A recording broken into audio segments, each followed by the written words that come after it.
Welcome to Modern Marketing Messages, the leading podcast discussing the latest and greatest in both online and offline marketing tactics, strategies, and trends. I'm your host, Taylor Karg, marketing content writer at AmericanEagle.com. In this episode, we're going to explore recruiting and staffing trends as it relates to the marketing industry. To help us do that, I have here with me Tracy Kelly, Client Experience Manager at Celarity, a Minnesota-based recruiting and staffing agency for marketing, creative, and digital placement. Tracy, thank you so much for joining us today. Hey, TK, my other friend Yeah, TK, good to see you. Thank TK you so squared much for today. having me this morning. Yeah, excited to be here. Awesome. Well, thank you again for joining us. Can you give us a little bit of background just on Celarity and just the industries that Celarity works with? And then we'll kind of get into what you do for the company. Absolutely.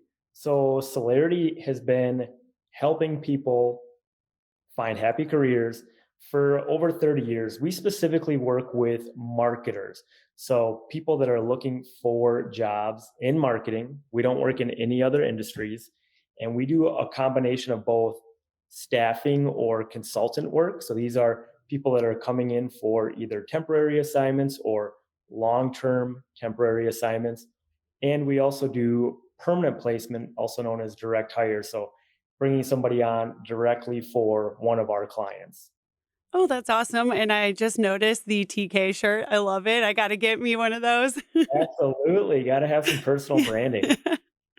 So, Tracy, can you tell me just a little bit about, your position at Celarity and your kind of day-to-day responsibilities?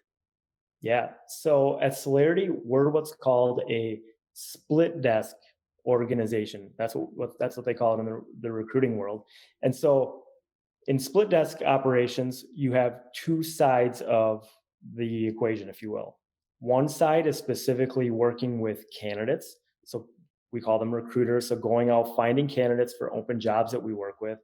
I work on the other side. So I work directly with our hiring managers to figure out what kind of jobs do they have available, what are the specific skills, what are some of the soft skills they're looking for, and then I partner with our recruiters to go out and find people to fill those roles.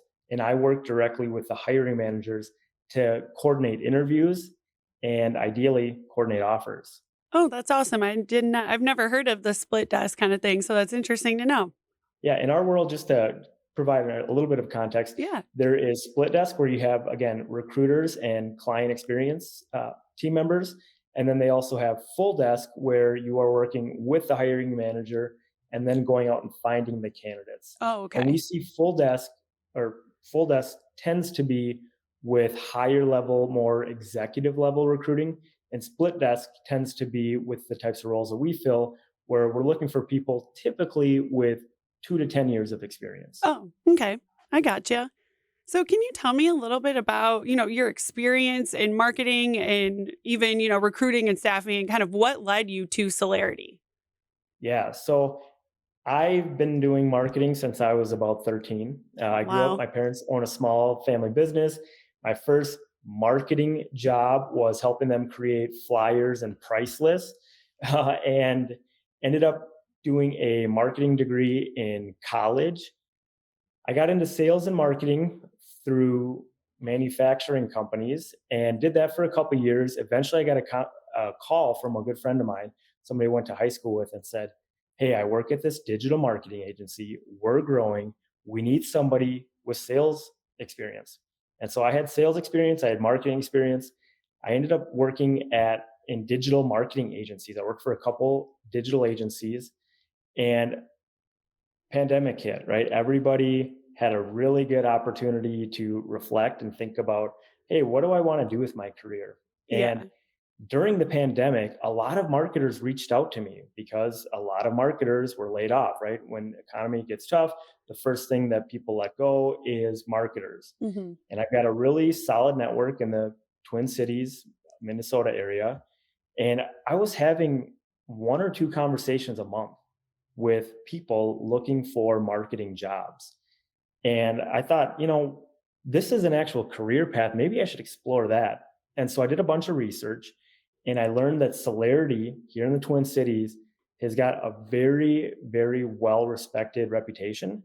And so I reached out to the owner of Celarity, one of the owners, and said, "Hey, I'm a sales guy. I've got a lot of marketing experience. I'm interested in recruiting. Would you have a conversation with me to see if that would be a career path that would make sense?" Fast forward a couple months, I started as a recruiter. I was in on the recruiting side of the business for about 5 months before this sales opportunity came up, client experience manager. And I raised my hand and said, "Hey, I think based on my previous experience doing sales and marketing, this would be a cool opportunity." And so I've made that switch and now I'm doing what I'm doing. And now we're here on the Modern Marketing Messages podcast. Yeah, love it.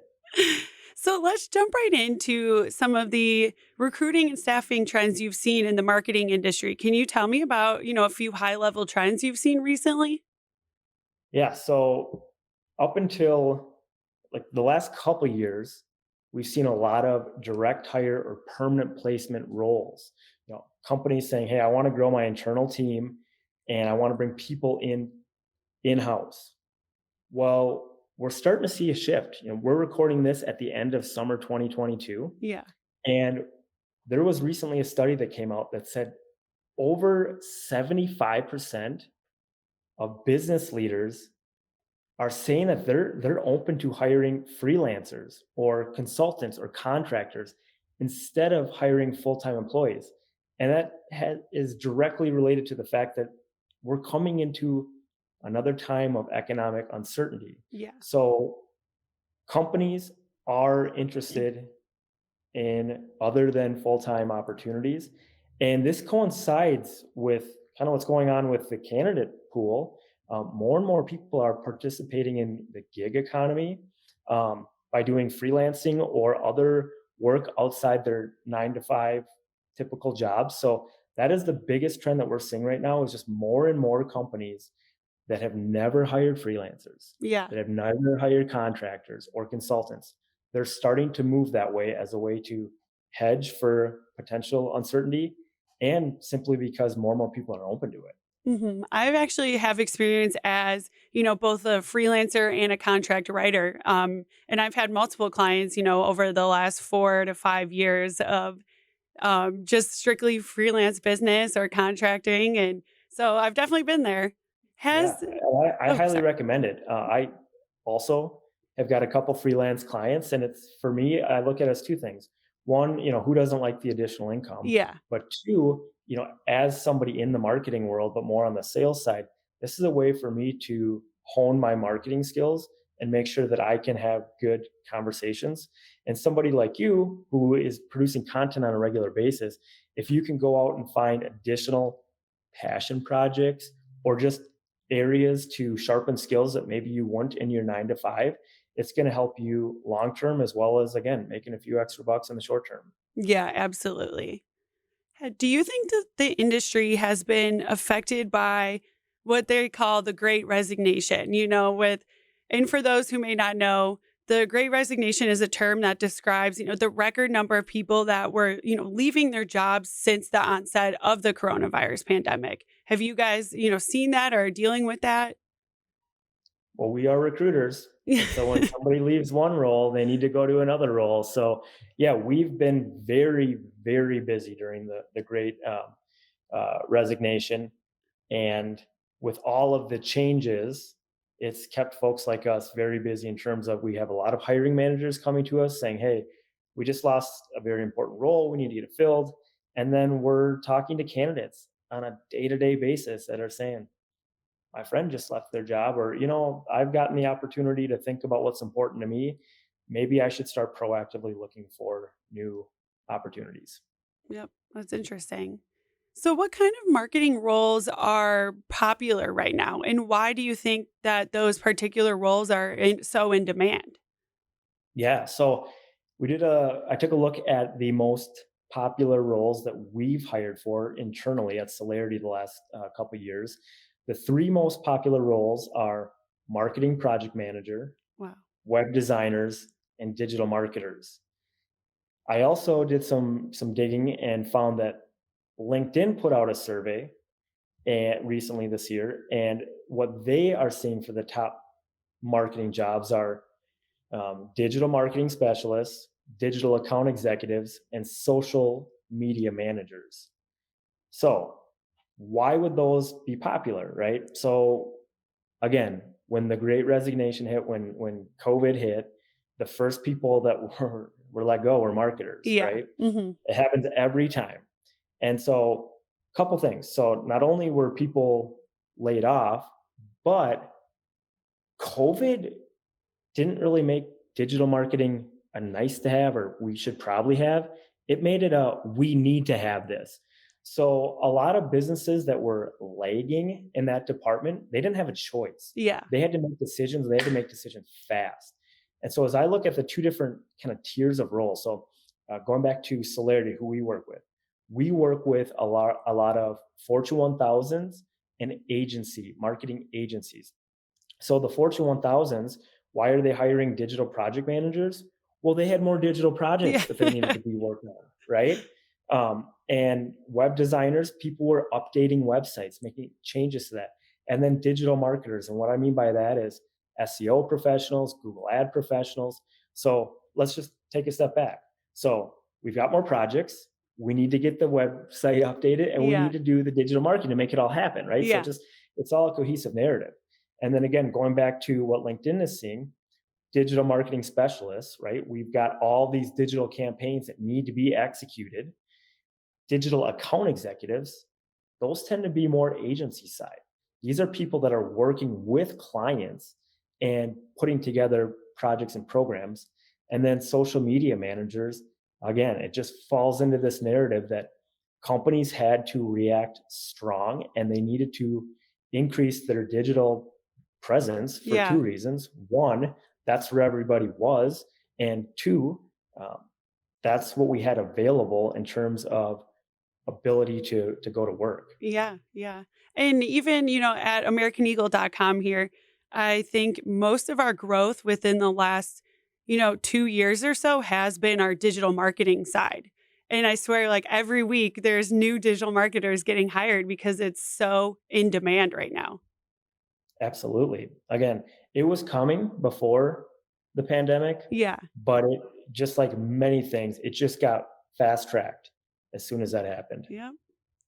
So what kind of skills do you guys look for in, when you're doing your day-to-day job? Are there certain hard skills and then are there certain soft skills that you guys look for?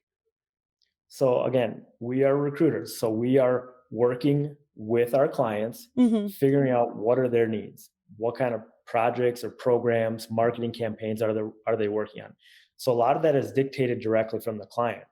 As recruiters, our first step is we're looking for the hard skills that our clients need. Whether it's Google Ads, are they a good designer? Can they write copy? And so our process is to review their background, figure out the hard skills. After we've done that, we do a pre-screen phone call with them, really make sure that the hard skills are there, they're interested in the company that we're talking about. Then we do a follow-up. After the pre-screen phone call, we do a follow-up Zoom. That's where we start getting a better understanding of the soft skills, right? Are they somebody that can present well? Are they somebody that's going to interview well with our hiring managers? Different companies are looking for different things. Yeah. Some companies are looking for culture fit. I think everybody knows what culture fit is, right? Are they kind of like us? Do they have the same passion or excitement about this? But we have other companies, and I think this is going to be something that we see more and more as life goes on, right? Something we're going to see more of is companies are increasingly looking for culture add, right? Does this person bring a perspective that we don't already have on our team? And that is like something I get excited about Yeah. because uh, it's a little bit harder to discern. But whenever I talk to a hiring manager who's familiar with culture add and is looking for that, that tells me that they're a progressive team and it's going to be fun to watch them grow and blossom. Yeah, yeah. That's very interesting too, because I think, just for my own job hunting experiences, a lot of what I saw was culture fit too. So that the fact that it's trending towards more of a culture add and bringing something that may be missing from the team right now. So that's very interesting. Are there any notable differences when it comes to recruiting and staffing for large organizations versus smaller organizations? Absolutely. So with the larger organizations, that is where I tend to see more of the focus on the culture ad, right? They've got Okay. a big team, they kind of know who they are, and they're looking to bring in a diverse person, whether that's diversity in many different ways. Yeah. Um, and typically, these larger organizations, they tend to be the person might be more of a, hey, we need something that we don't really have right now in terms of perspective, but we know that we need this very specific skill set, right? Because they're going to be working on email campaigns for this Fortune 1000. So they need to be Yeah. pretty technically savvy with this skill set. With smaller organizations, growing organizations, that's where I generally tend to see more culture fit, right? Hey, we're a 3-person team, we're adding our fourth, and we're all kind of rowing in the same direction. We need everybody to kind of line up with that just Hmm. because of the nature of the size of the team. Also, though, at the smaller organization, they're looking for somebody that's going to be making a larger impact. So, yeah, we're hiring them for email marketing, but if they've got a little bit of background in graphic design or they can do some of the copy, that's going to be more valuable because we have less people that can do all that. We're a little bit more generalist versus on the large organizations, we really need a specialist. Yeah. So it's a little bit of an overgeneralization, but that's what I tend to see. Yeah. No, that makes a lot of sense. So, in your opinion, what are some of the biggest challenges candidates face when going through the recruiting process? I think one of the biggest challenges. So we talk to a lot of A players, right? Yeah. That's an internal term that we use. So this is somebody who's really good and they've got solid background. I think one of the biggest challenges is just making sure that you're organizing your job search because a lot of times these A players they've got two, three, four, five things going on. The other challenge is sometimes just identifying what is the right company. So I think everybody knows like, hey, this is the number, this is the salary I need to be at, Yeah. right? This is the kind of maybe the job title or description. I think sometimes it can be really challenging to disseminate. Is this going to be a good manager? Is Oh, this going to be a good totally. team? Is this going to be a good industry? And that's something that I've personally gone through. If you look at my LinkedIn resume, you're going to say, hey, 3 years here, 2 years there, 3 years there. And you might say, well, what the heck? And really what I found in my own personal experience is for a while, I had one of two issues. One, I couldn't get excited about the industry I was in, or two, I did a bad job picking managers, Yeah. right? Uh-huh. And so those are two of the biggest challenges that I see from candidate perspective is really what are the questions I need to be asking during the interview to make sure that I end up with something that I'm excited about in terms of work and somebody that I'm going to enjoy working with.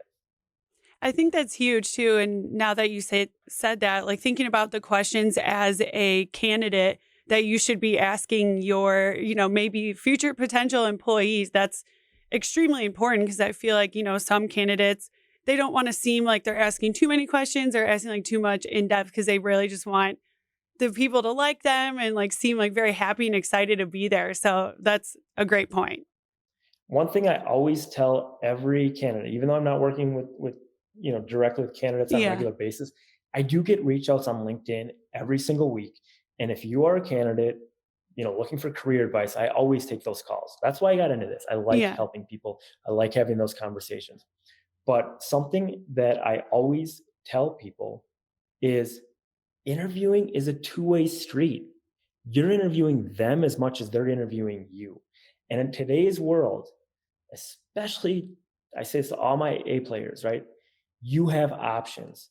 And even if it's a couple $1,000s less this year to go work at this company, but you're going to be happy, you're going to enjoy what you're doing, you're going to learn new skills, take that every single time over this opportunity over here where it's boring or maybe it's kind of a weird toxic work environment for more money. Yeah. Trust me, I'm a guy that's done that. i've made Uh-huh.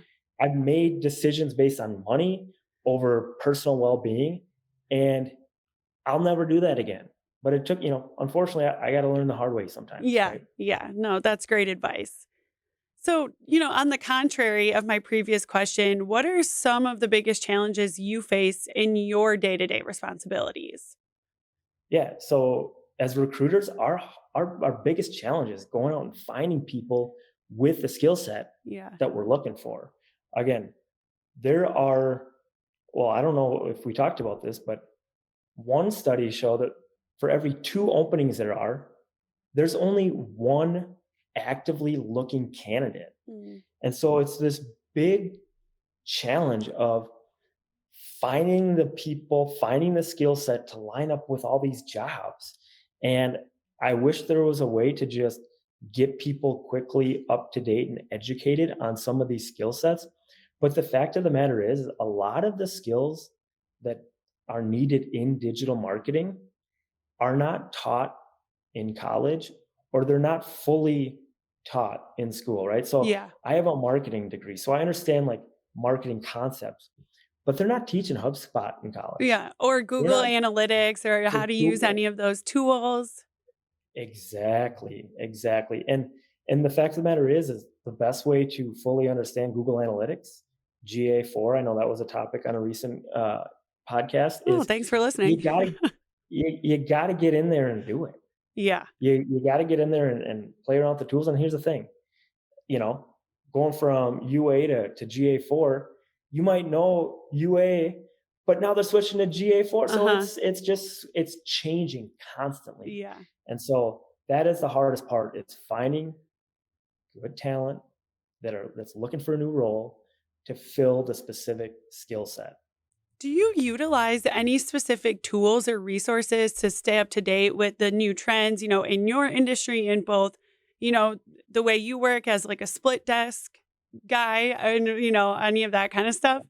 Yeah, so LinkedIn has got a lot of good information. I look at different trade publications. I don't know if you Hmm. call them trade publications. Their websites, their blogs, right? Yeah. Yeah. Search Engine Journal keeps me Yes. up to date with what's going on with Search World. I've got a solid team here. So again, Celarity's been around for 30 years, and the one of the managing directors or one of the partners here, John Arnold, he is always staying up to date on higher level industry trends. So we have a weekly email that comes from him with, hey, here's what's going on. And then also our social team, Grace Gokin, she is always sending messages of, hey, here's the latest news. So I'm in a very fortunate position where I get a very curated list from Yeah. two awesome people that really know what's going on. I also pay attention a lot on LinkedIn. I get a lot of information there. And then again, just different trade, I guess they're blogs. We used to call Yeah. them trade pubs, right? Back Yeah. in the day, Yep. they were physically printed magazines, but now it's all online.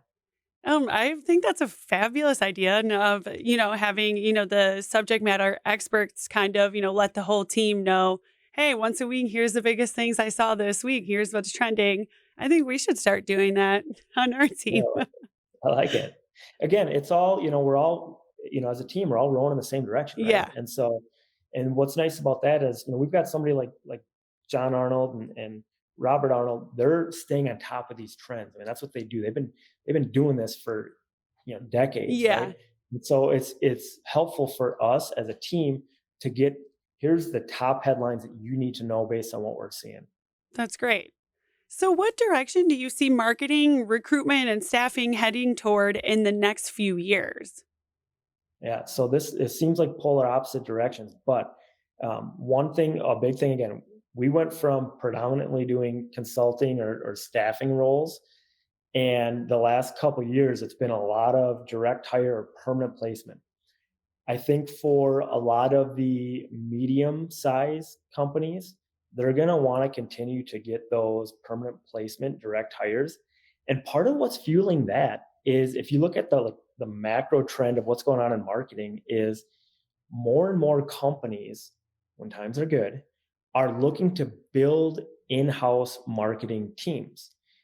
Again, I'm an agency guy. I come from marketing agency world. Yeah. And what I've seen is these, you know, when you're a new business, You don't have the resources to hire everything in house. So you go out, you hire a marketing agency. They start, building the foundations for you. Maybe you have like one strategic marketing person that is, guiding the overall strategy, and a big piece of that is working with an agency. Well, as you get a little bit bigger, it starts making sense to start bringing some of these people in house, right? Hmm. It costs, roughly the same as hiring an agency, but then you've got 100% dedicated time Yeah. of that person. And then they're able to go really deep, where an agency, just by the nature of being an agency, can't always be that deep. Yeah. So that's one thing that I see as the macro trend of marketing agencies changes. We're going to see more direct hires. But again, like I mentioned earlier, we are going through economic uncertainty, and marketing is always on the chopping block, right? Yeah. We're the heroes or we're the zeros, right? It depends on what the economy is doing. And so as that happens, more and more companies are going to start experimenting with freelancers, with consultants. So, and that is different than working directly with a marketing agency, right? When you're working with a freelancer or a consultant, you have more of their mind share. They don't have 27 clients. Yeah. They maybe have you as a client, and then maybe one or two other people, depending on how much time. Some of our consultants, in fact, the majority of our consultants are 40-hour a week with one company. Yeah. But that budget for a consultant comes out of a different place than an employee. Yeah. So I think that's the other big thing, is just more and more companies are going to be utilizing consultant work. And again, more and more people are open to that, especially, as certain companies and organizations require the RTO, return to office. Hmm. More and more people are going to say, you know what?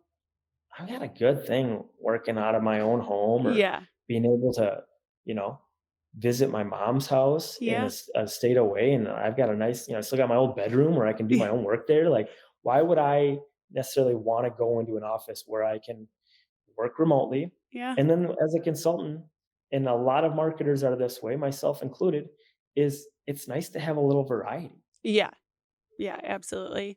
And I see that too. Just a lot of the people that I went, to school with, and we were all in journalism school together. A lot of them strictly work as a contract, writer or strategist, some kind of stuff like that. So I'm sure there will be many more. Absolutely. So, my last question for you today, and you've already given a ton of great advice, I feel like, throughout this episode, but what is one piece of advice you have for, candidates looking for a job in marketing right now? Okay, this is a piece of advice that I tell everybody who proactively reaches out to me and who's proactively looking for a new role. So if you have said it, you know what? I'm sick of the Sunday scaries. Yeah. I'm done showing up on Monday morning, whether that's in person, on Zoom. I'm not having fun. I'm not learning. I feel like I've hit my ceiling here.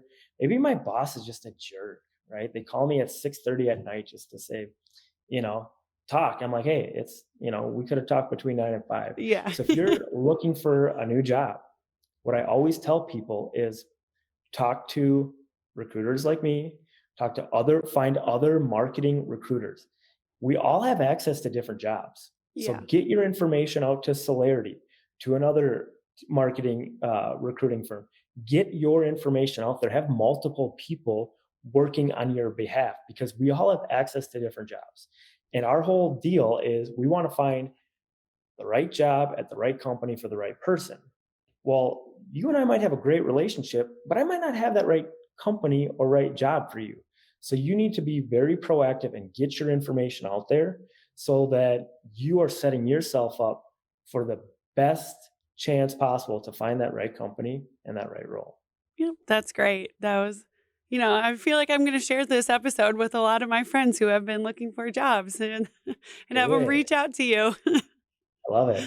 Well, thank you so much, Tracy. That was all the questions I had for you. This was a great episode, and I learned a lot from you today. Awesome. Well, thank you so much for this opportunity. If anybody out there is looking for a new marketing role, or if you're a hiring manager and you need some additional support, look me up on LinkedIn. It's just Tracy Kelly. And I would love to have a conversation to see if we can be helpful or useful. Awesome. Thank you so much. From a fellow TK to another TK. Thank you, Tracy.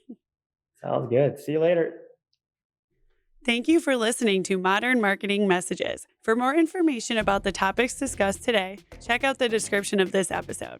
And if you like this episode, follow us wherever you listen to podcasts to stay up to date. While you're at it, give us a rating and share this podcast with others. Don't forget to follow us on social media at Modern Marketing Messages. This episode is brought to you by AmericanEagle.com Studios. I'm Taylor Karg, and I'll be back with another Modern Marketing Message.